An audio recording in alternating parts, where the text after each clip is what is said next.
তুমি কি জানো উম্মত, আমি 23টা বছর টানা তোর জন্য কেঁদেছিলাম উম্মত।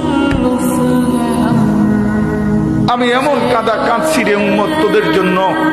এশার নামাজের পরে দাঁড়াইছি, ফজরের আজান পর্যন্ত আমি আমার মালিকের কাছে তোদের জন্য, উম্মতের জন্য চোখের পানি ফেলে কাঁদছিলাম। আমার এত চোখের পানি তোর দিল গলাইতে পারলো না।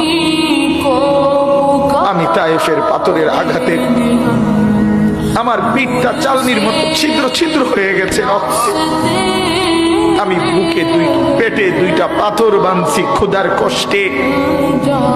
আমি উহুদের দান শহীদ করা রক্তে উহুদের ময়দানে পড়েছিলাম বেহুশ হয়ে।